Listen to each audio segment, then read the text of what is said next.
Hi there. So we're going to be taking a look at the new prompts for Stanford this year. There's actually just two, one short, and then the 250 word at the bottom was changed to the phrasing of it. It's no longer what matters to you and why, or what's important to you and why. And it has a bit more of a contribution distinction. I think it's like a post affirmative action ruling kind of adjustment. I like college essay advisors. First and foremost, I like their UI. It's very easy and clear to see what kind of what the essay prompts are. I wouldn't necessarily rely on using them to find all the essays you need. Sometimes a college website could do really well, but you won't know if you're 100% sure of whether you have all the right prompts unless you actually go onto your Common App, you fill out your major choice, your department, and then you look through every nook and cranny. But with that being said, let's take a look at some of their advice about Stanford essays. Overarchingly, there's going to be three main essay types that are going to be 250 words max. And then there's going to be short answers that are 50 words each. As I mentioned earlier, one of the things that changed was the short response. It's now list 5 things that are important to you, and it's 50 words. And then the 250 word, the third one, please describe what aspect of your life experience, interest, and character would help you make a distinctive contribution as an undergraduate to Stanford University. Let's just start from the top, and then we'll work our way down. So first essay, the Stanford community is deeply curious and driven to learn in and out of the classroom. Reflect on an idea or experience that makes you genuinely excited about learning, up to 250 words. And see what their advice is. How hungry for knowledge are you? That's what Stanford really wants to know. Focus on a subject that stokes your curiosity, a specific concept that has infiltrated your browser history, or an experience that has burned itself into your brain. So I like kind of how they're setting you up for this. The keyword for me is specific. The more specific you are, the higher the IQ signal, the more sophisticated the insight may be. And then also, I like that it's burned itself into your brain. So you're super passionate about this subject, so much so that you have a much more advanced understanding and knowledge than compared to your peers. What homework assignments are you clamoring to complete first? Which topics want to make you open a new book? Google the definition of word you're not familiar with, or hit play on a podcast. Who challenges you to think of issues in new ways? Now consider what about the subject, activity, or experience itself is inspiring your pursuit of knowledge. Are you driven by the pursuit of the truth and nothing but the truth? Maybe your more abstract and creative arenas are more interesting to you. Regardless of what floats your boat, Stanford University is aiming to bring self-motivated, deep thinkers into their student body. So self-motivated meaning like you go above and beyond to learn the material. So I think that's often reflected by how deep your insights are. And then deep thinkers, deep insights, there you go. Admission officers want to know that you will be eager to contribute to lively class discussion. So you're not going to be giving me some potato insights. You're going to be actually sharp. You're going to be intellectually sharp in the point where you challenge people's thoughts, not to the point where you're being a contrarian. A contrarian can be good, but it's not always kind of what we're looking for. It's someone who can expand our understanding of that topic or point of discussion, and maybe conduct research in your latter years on campus. Show them that you'll be a valuable addition to any classroom setting. Okay, it's a nice start. For students who work with me, I immediately tell them this is the high IQ big brain essay. This is where you take your major choice essentially, and you give me like the deepest, most advanced, most big brain IQ thought you have about it.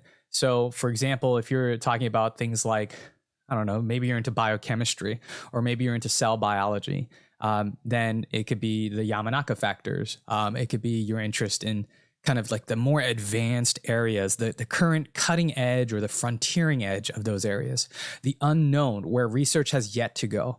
I call this the big IQ. Make it major related. I think it's just natural to be able to do it that way. I don't really have much other comments I have about this. This is a good start. Let's talk about the next one. So number 2, virtually all of Stanford's undergraduates live on campus. Write a note to your future roommate that reveals something about you or that will help your roommate and us know you better. 250 words. So, okay, let's read what they say. This, at its essence, is a creative writing exercise. I'm not sure I agree with that completely. All this time, colleges have been asking you to write in a casual but professional voice, until now. Pretend you're writing an email to a friend.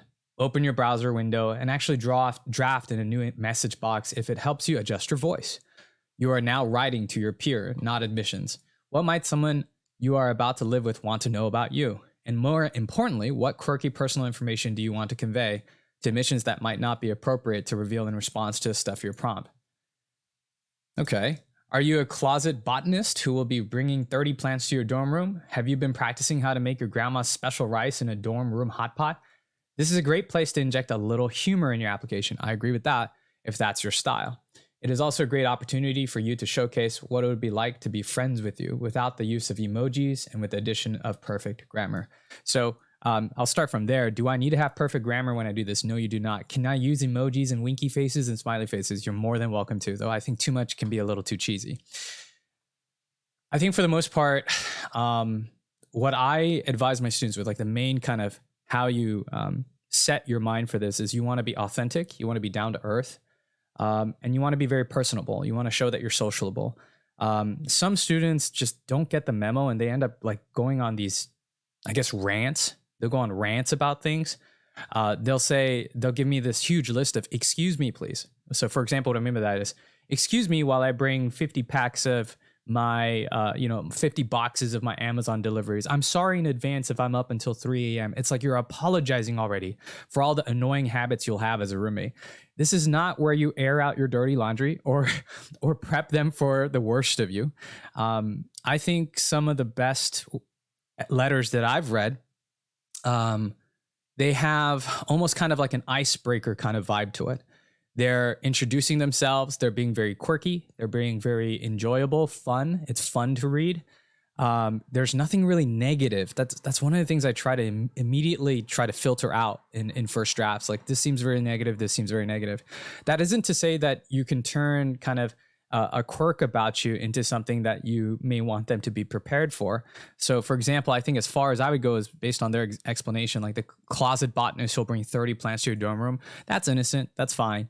But then if you say like, I'm sorry in advance if I use up all your water and take up all your desk space for the sunlight for my I don't know, for my Venus flytraps, then you're kind of imposing upon the reader or your roommate. So things that I guess get to a point where you're imposing things and expecting things of your reader is kind of problematic. Try not to be negative in that way. Other things for me about letter to roommate: be down to earth, be genuine. I could tell when you're being fake. I can tell when you're being plastic. You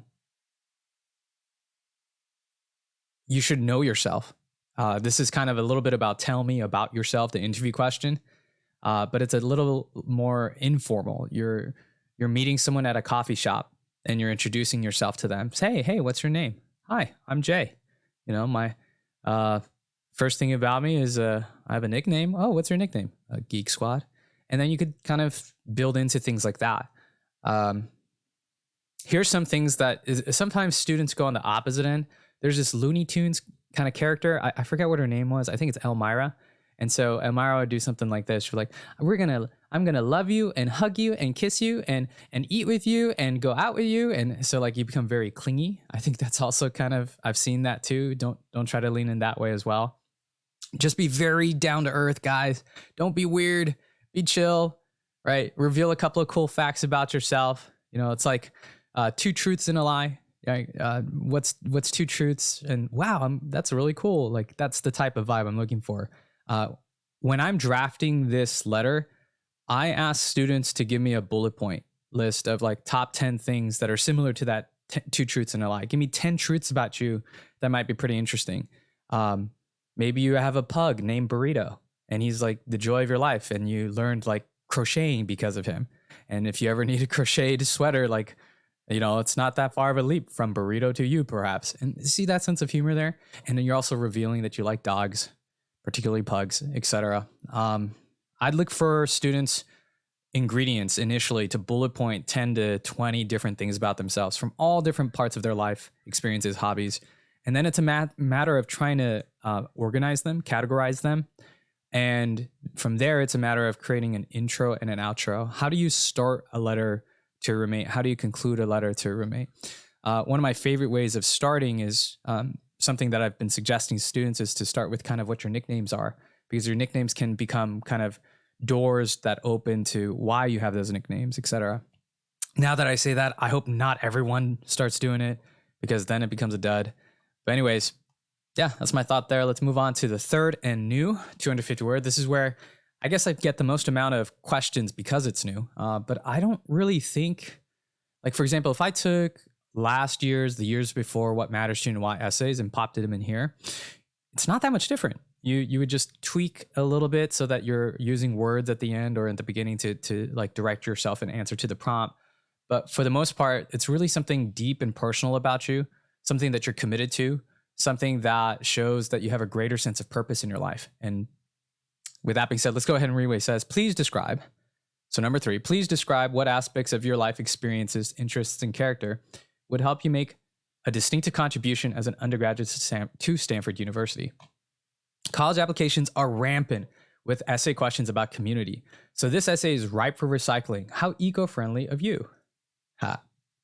So do I want to recycle community essays? For example, UC prompt number 7, describe how you blah, blah, blah, blah community. Yeah, I understand why you would lean towards the community theme, but I don't think that's the only thing about it. Because you could say you joined a community, but you could be lacking that grander sense of purpose of what unique contribution you can provide. If you use a community essay where you're doing the typical, key club or volunteering at a senior care center, then the argument there for me is that it's not as distinctive of a contribution. So the key word for me that I would highlight to my students is, how is it distinctive? How is it unique, personal, interesting, and related to your life and your character?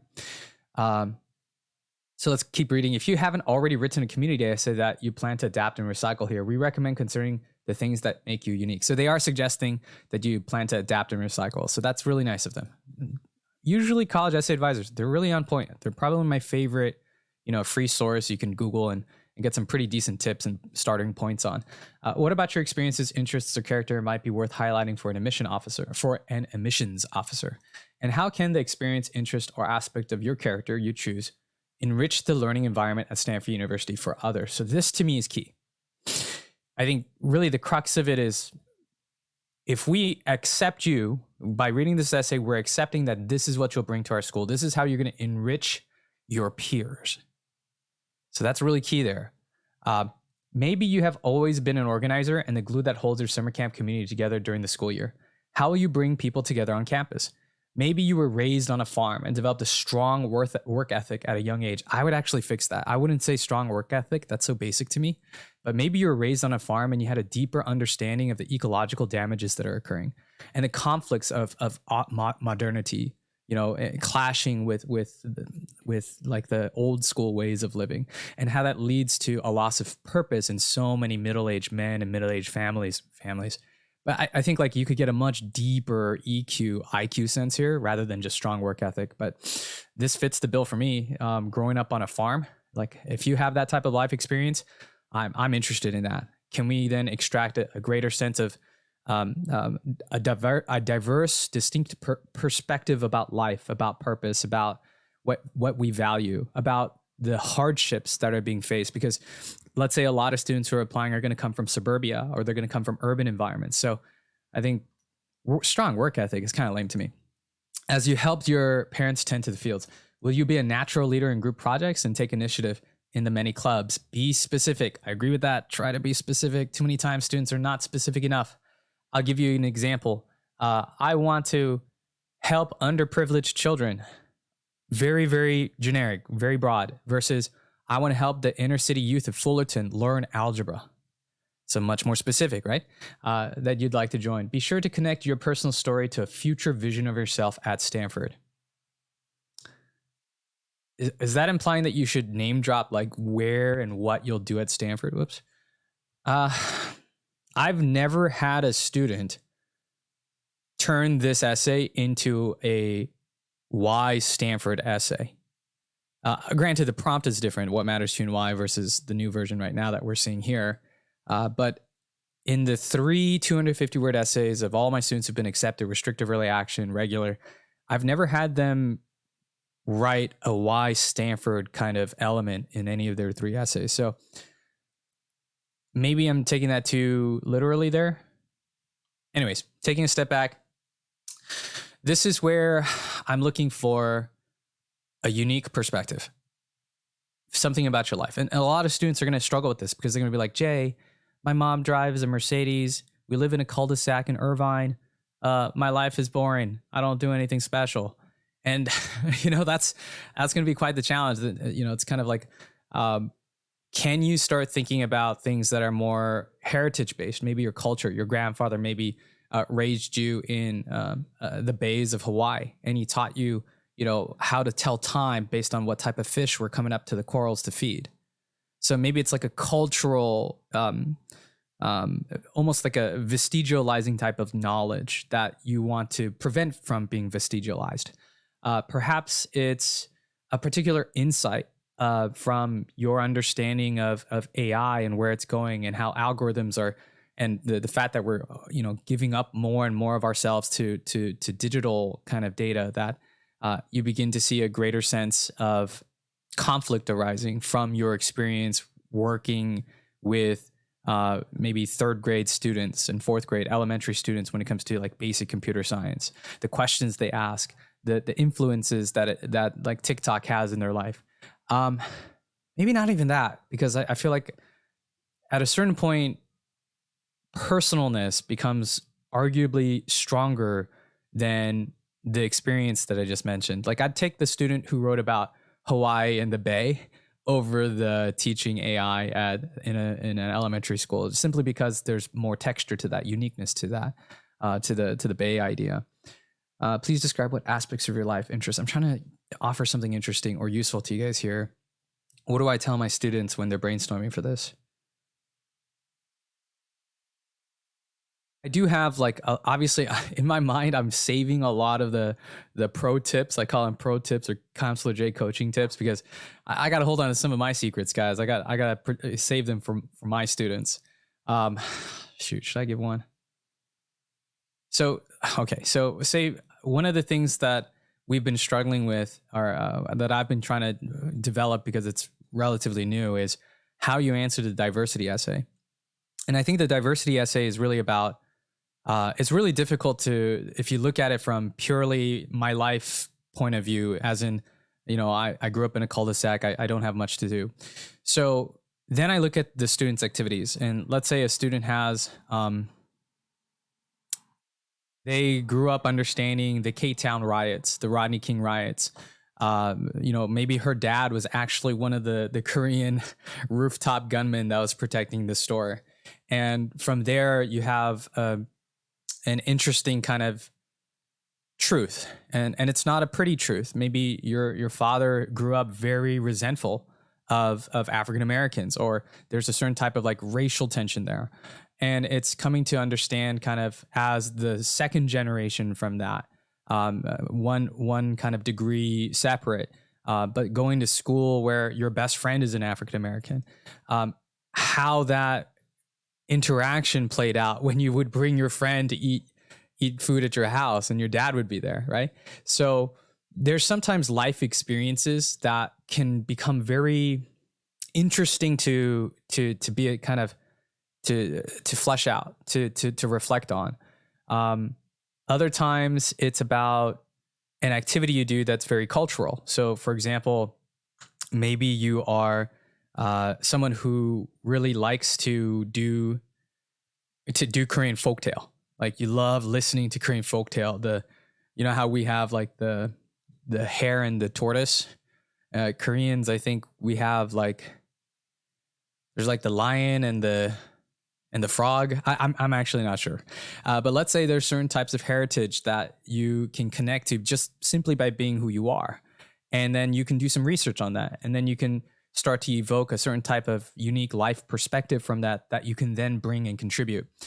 That brings me up to another point.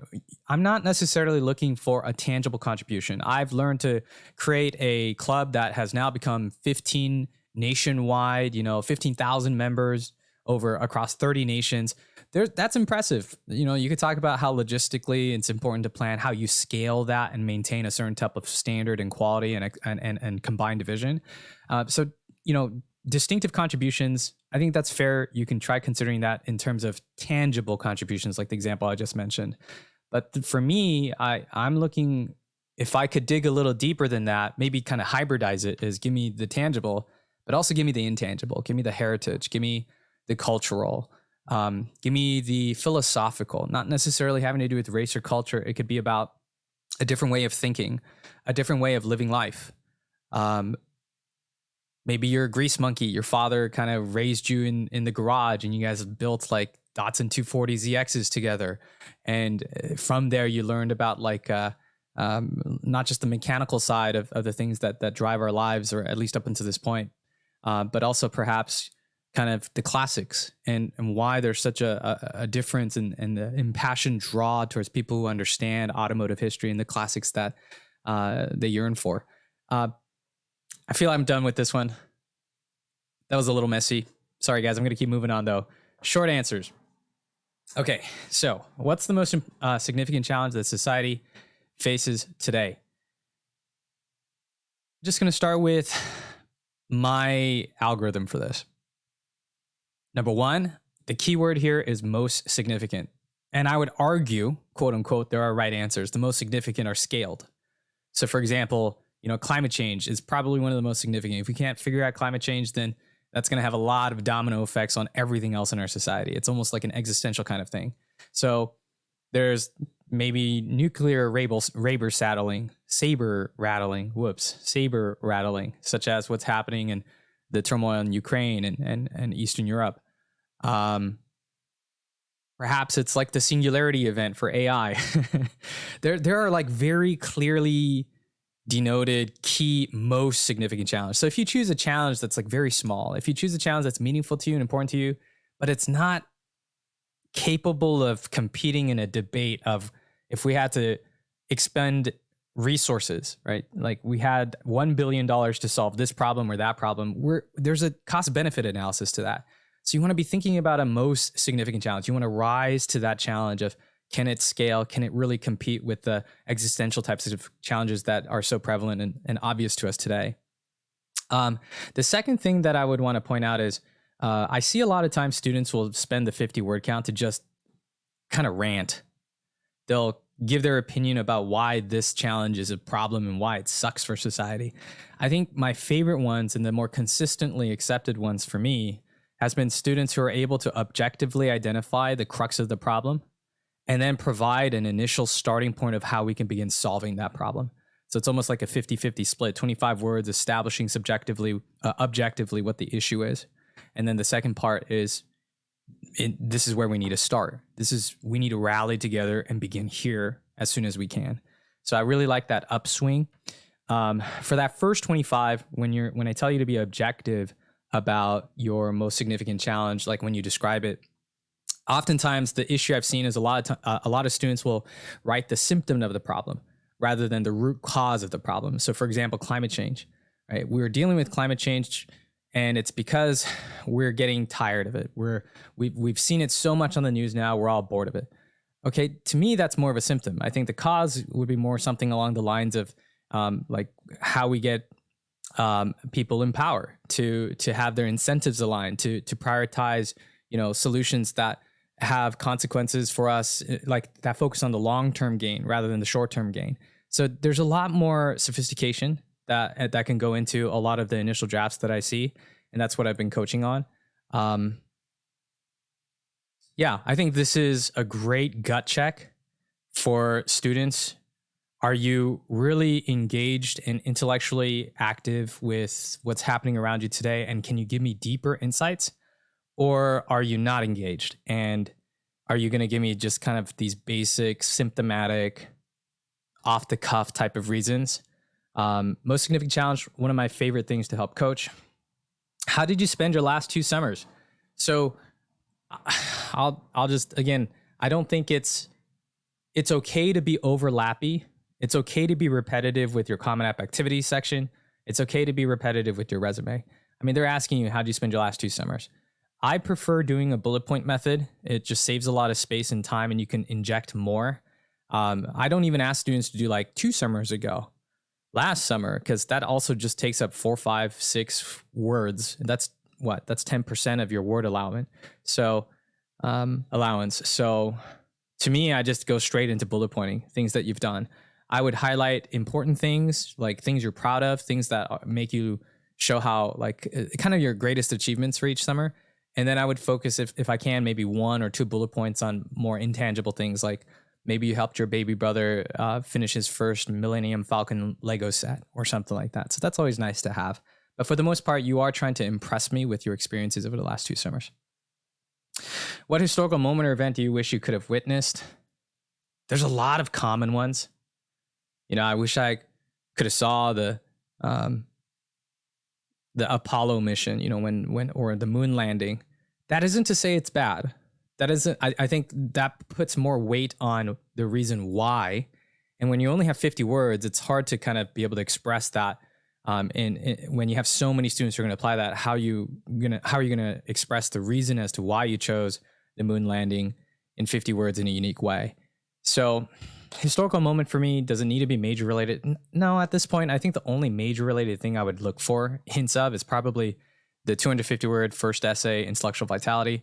And maybe you spend the last 2 summers, like some of this should be major related, obviously. But for historical moment, I think this comes down to making sure you avoid a generic response. Right? It even says right here, whatever you do, try to avoid subjects other students will likely flock to. I have a dream speech. Very common. So you're going to have to talk with someone who has experience in this. Is this too common? Is it not? I ask my students not to give me one draft response. I tell them, give me like 5 ideas. And let's start with the 5 ideas. Then I'm able to either help them piggyback off of their initial ideas or immediately kind of suggest this is less cliche than the others. But for me, after that, once you choose an event that's interesting and insightful, you then talk about the why. Why do you want to witness this event? And I don't really have much. How can I formulate advice about the why? Obviously, we're not looking for, I thought it would be cool. I think it would be cool, Jay. Like, I've literally heard that like a month ago, and I facepalm, oh, little potato kid. It's not about telling me that you think it'll be rad or cool. There should be a greater sense of interest in it that's either intellectual or personal. One of my favorite historical moments that was personal, for example, was a student who wrote about how he would want to see kind of one of the beach landings where the GIs landed to get the Korean refugees off of the peninsula, because on one of those docks was his grandfather, who at that time would have been 18 years old, like scared out of his mind. Right. And the reason why I'd want to visit there or witness that moment, or perhaps if possible even be there, is to some way have communicated to him to not be afraid, that everything would be all right. Man, when I read that, it was so good. So historical moment.